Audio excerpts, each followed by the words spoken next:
Good morning. Thank you for coming.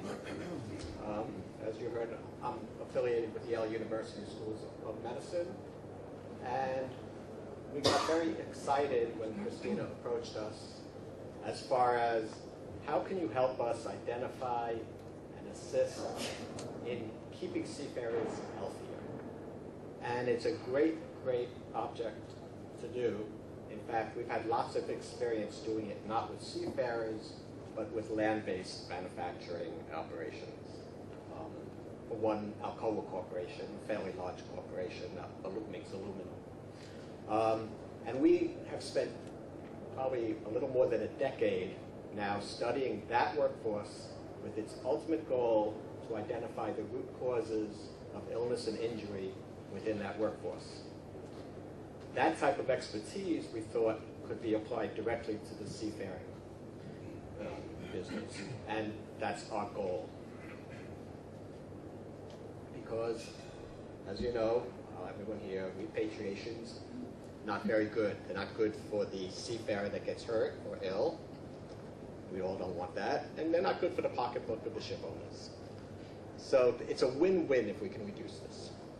Excuse me, Marty? Sure. Can you talk into the microphone? Oh, am I missing? Back there is a little... Okay, I'm sorry. I'll That's talk better. here. It would be much better if we can reduce this. It helps the ship owners. It helps the seafarers. The PME, the pre-employment medical exams, as Toby was mentioning, is very good. It's mandatory, used to prevent or screen seafarers prior to getting on the ship. And a recent study of Future Care's data showed that 65% of repatriations were actually due to medical illness, not to injury. It's an important number. 2/3 by illness. So the objective became to determine the modifiable root causes of repatriation in this study for medical illness.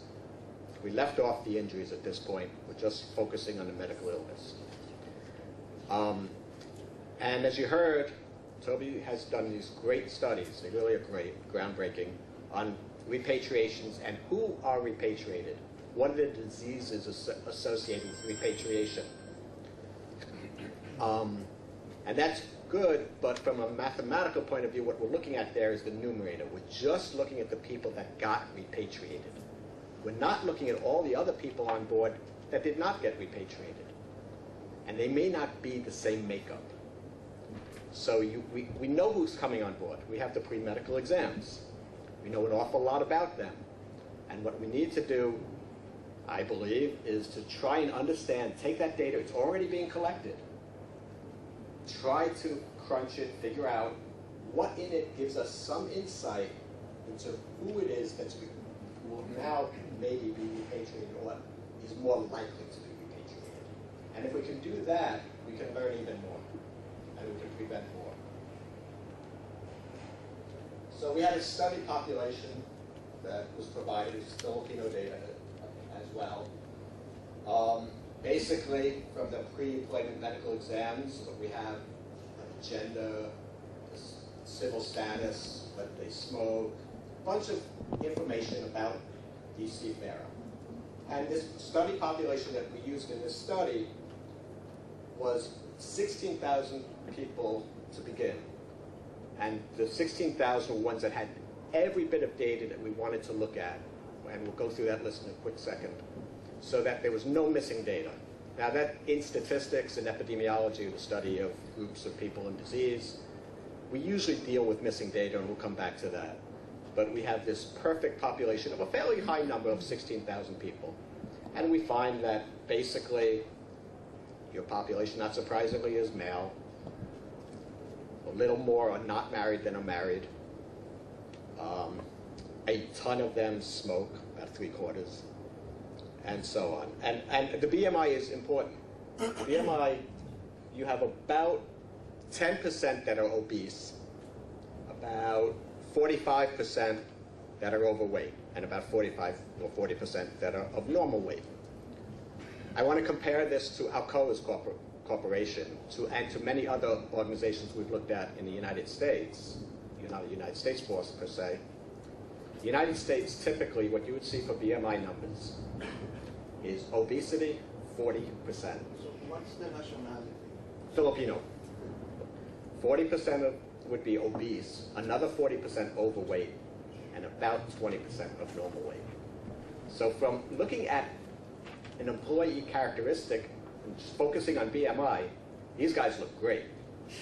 I mean, comparative to other populations we've looked at.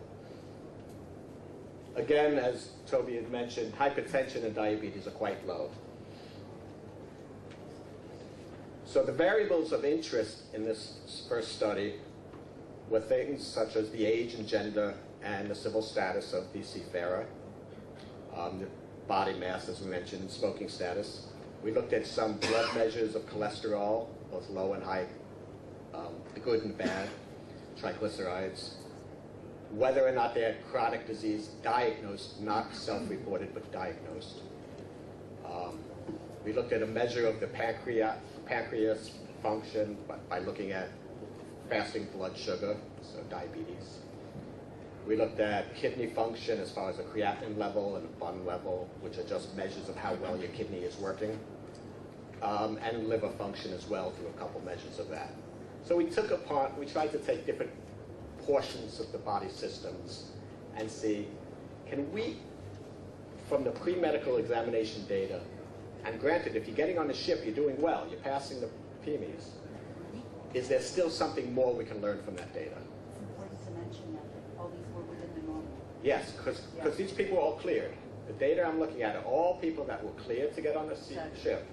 So we're looking at the people that we think are healthy and are healthy. And if I look at a graph, and I'm going to walk you through this very quickly, the left axis says something called odds ratio. What that just means is way down at the bottom left, you'll see there's a 1. That's the reference. So the people at the lowest BMI, which their lowest weight, basically, that's the reference. And as their body mass goes up, we're going to see whether or not their odds of being repatriated are increased. So if you get to an odds ratio of 2, you're twice as likely to be repatriated for a medical illness than the person that was at 1. Questions? Okay. So what you see here also is the normal range. It's a little bit shaded. So those are BMIs of 18 to 25. That's what we consider normal. Anything above that would either be overweight or obese. All these people have been cleared to get on the ship, though. So it's very important to keep in mind. And we see an increasing trend that the higher the BMI, the more likely it is that a person will be repatriated. It's looked at the kidney function, creatinine levels, a measure of your kidney function. Again, starting at a low level, high is bad. What we see is as you increase that level of kidney function, that measure of kidney function, again, you start increasing your likelihood of being repatriated for a medical illness. Now, the medical illness you're being repatriated may have nothing to do with kidney disease. It's all medical illnesses, but it seems to predict all medical illnesses. Now, remember that list we had originally? There was about 20 items: age, gender. Adjusting for all those, these are the only 2 in this population that showed an increased risk, a significant increased risk among this relative normal range that says we can learn more, we can do better. And that's not necessarily saying keep them off the ship. It might be saying we need to monitor them a little bit better on the ship, help them out a little. And it's very hard to understand this, I think, from a gradual increase. So I just made a couple cut points. And one is for the back to body mass index. If we consider normal as your reference, your likelihood of being repatriated is, your reference value. If you're overweight, you're about 50%, or 1.5, which is 50% more likely to be repatriated than the normal people. And that doesn't increase much with obesity. So it's basically you're normal or above normal, and you get about a 50% increase in repatriation. The kidney function, again, you got about a 1.59, 60% increase. If you had a higher level of normal, in a lower level of